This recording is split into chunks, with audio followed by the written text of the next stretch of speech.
Boxer cyangwa se ikariso ku gitsina gore ni ingenzi cyane ndetse no ku gitsina gabo kuko uyu mwenda buri wese mbere yo kuva mu nzu abanza akawambara. N'utawambara ntago bikwiye guhera uyu munsi abyiteho. Abantu benshi rero bambara ikariso igihe kirekire nyamara ntibibuke ko hari indwara ishobora kubateza. Uyu munsi tugiye kureba ese ni igihe kingana iki ushobora kwambara ikariso cyangwa se boxer, igomba kubikwa ite, ese ni iki wakora kugira ngo umenye ko yashaje, ni iki cyakubwira ko ishaje kugira ngo uyijugunye. Ndaza kukubwira kandi indwara uterwa no kwambara ikariso cyangwa se boxer imaze igihe kinini yashaje, uburyo ari mbi cyane ugomba kuyirinda. Bana natwe rero komeze wige usobanukirwe n'ubuzima. Ni muganga Theophila muri kumwe mu kiganiro cy'uyu munsi. Nshuti yanjye, niba utarakora subscribe uyikore, niba utajya utwandikira muri comment uyu munsi utwandikire. Birashoboka ko nawe hari ikariso ukunda cyane cyangwa se boxer ukunda cyane ijya igutera amahirwe, cya gihe ugiye mu kizame, cya gihe ugiye muri match, cya gihe ugiye hehe, akaba ari gushyiramo kubera ko kaguteza amahirwe, rimwe na rimwe ugasanga ukambara kanashaje. Ikaze rero. Mu bisanzwe umuntu akwiye kwambara ikariso buri munsi cyangwa se boxer buri munsi.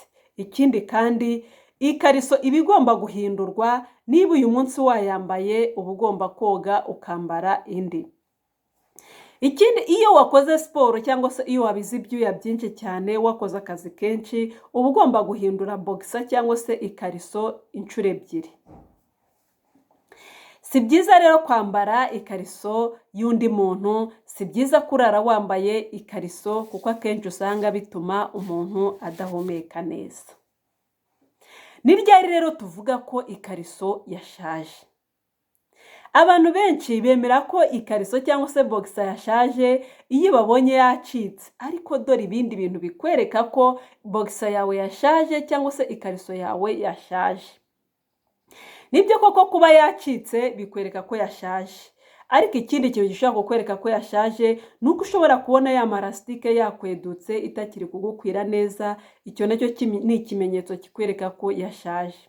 Icya kabiri, cya gihe uri kuyifata kandi imeshe ukumva irifite impumuro mbi, wayitarampa mu mazi ikagira impumuro mbi, iyo kariso jya umenya ko yashaje cyangwa se iyo boxer uyijugunye.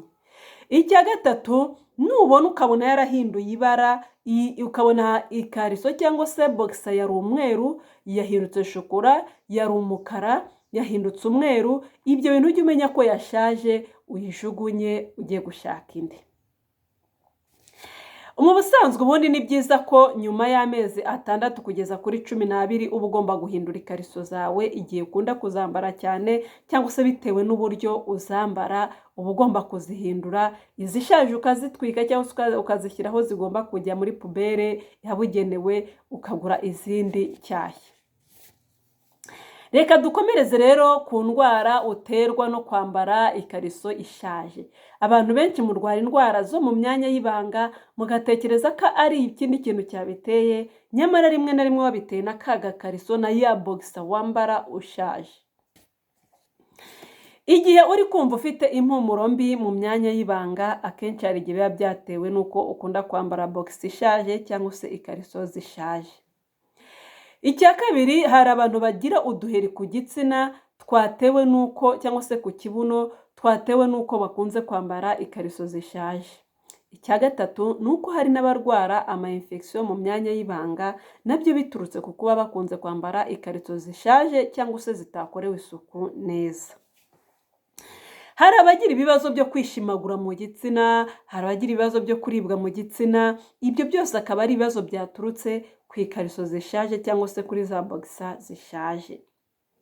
Reka turebe ku bagore rero bo uko bibagendekera.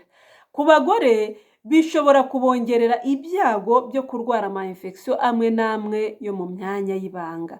Nimba wakundaga ka gakariso kawe gashaje, nyamuneka kareke kuko gashobora kuguteza ingorane zo kurwara ama-infection yo mu myanya y'ibanga.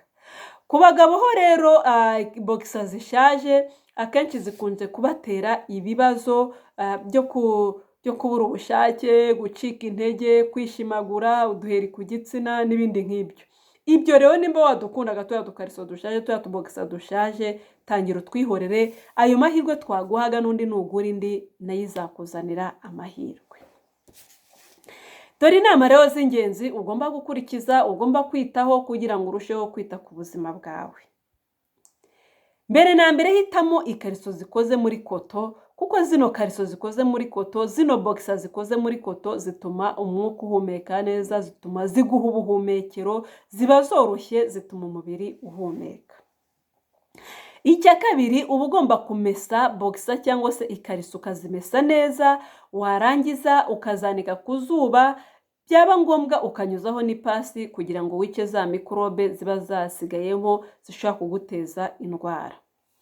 Icya gatatu, ntuzigere wambarana n'undi ikariso cyangwa se bogisa. Ntabwo bikwiriye kuko aba ashobora kukwanduza indwara arwaye zo mu myanya y'ibanga.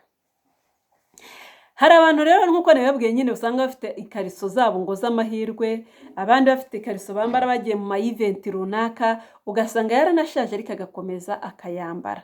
Ibyo bintu rwose mubireke, nyamuneka wigenzura urebe niba ntatwo ufite dushaje, wigenzure urebe niba nta turwara wajya gurwaramo hariya, ugenzure neza urebe ko atari izo kariso ziri kubigutera, ko atari izo bogisa ziri kubigutera, hanyuma uzihorere utangire ugure udushyashya gahoro gahoro, za zindi uzihindure. Nshimira mwe mwese mubana natwe rero, mwe mwese mukurikira ibiganiro byacu, mwe mwese mwumva inama zacu, ni muganga Theophile mwari muri kuganira. Nyamuneka isuku ni isoko y'ubuzima. Nuyikora neza ubuzima bwawe buzaba buri aheza, nuyikora nabi ubuzima bwawe buzaba buri kujya mu kaga.